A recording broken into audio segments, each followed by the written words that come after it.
Arvidsson scored a beauty last night. That's a goal scorer's goal. None of us could ever score that goal. Good on him. Call me crazy, but I think Arvidsson needs to start getting scratched. Michael? I can't argue with that. I mean, it's like there was a stretch of 4 or 5 games where I was loving Arvidsson, and then outside of that,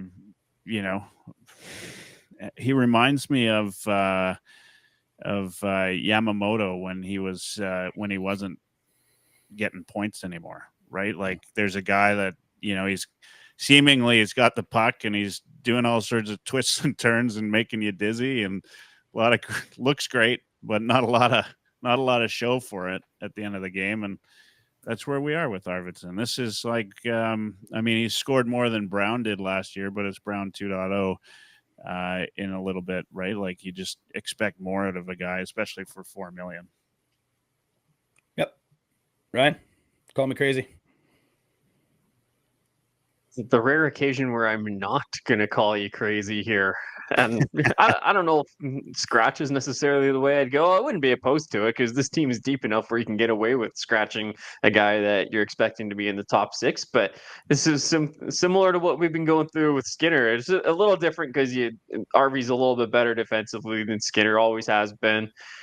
But it's a big name free agent signing, and he just hasn't lived up to the expectation, right? The point production just hasn't been there. And he came back from his injury, and he had a little bit of a streak there where he was putting up some points, but that's dissipated again.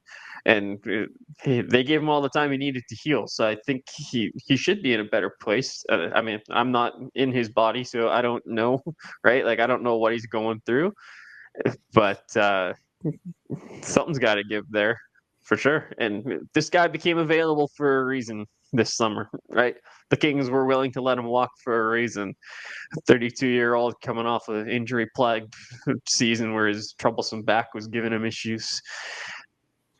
That's all I got on it. He was available for a reason. So, yeah, absolutely wouldn't be upset if he was to sit a game or two.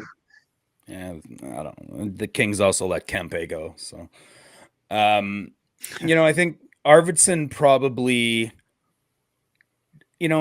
this is a stupid question, but I'm going to ask it anyways, or maybe make like this hypothetical statement. But like, I'm not sure we really got Arvidsson for the regular season. Like, of course, you get all your players for the regular season.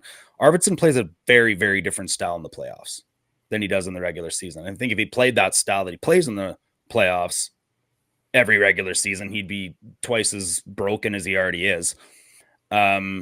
Great comparison with Yamo, Michael. I'm not sure why I've never put that together in my brain, but yeah, like a water bug all over the ice and spinning and diving and, spends more time down there than Taylor Hall and Hartnell combined. Injury prone, still gritty for their size. All said, not a lot of production for it. Arvidsson's had his time, maybe hot, maybe past his due. Doesn't change my mind that he needs to be scratched. Patrick, call me crazy. No, I'm not going to call you crazy. I think we're scratching Jeff Skinner. What's the difference with scratching Viktor Arvidsson? They're both key free agent signings. One guy's making $1 million more, but if you're not producing, if you're not doing what you're supposed to do, then yeah, like heck, well, Viktor Arvidsson scored last game. That didn't help Jeff Skinner much. So yeah, he could be scratched next game. It didn't really seem to matter for Jeff Skinner when he produced. He still got scratched. So yeah, I'm not saying he's going to get scratched tomorrow, but yeah, I don't think he should be immune from it at all. And also to your point as well for the playoffs, I think we are going to see a different Viktor Arvidsson in the playoffs. He probably is a guy that we got more for the postseason, but still, it's an 82-game regular season, so you got to show up then too. And he's battled injuries and, yeah, like Yamamoto. So, yeah, but he certainly should not be immune to being scratched for sure. All right. Maybe I'm not crazy.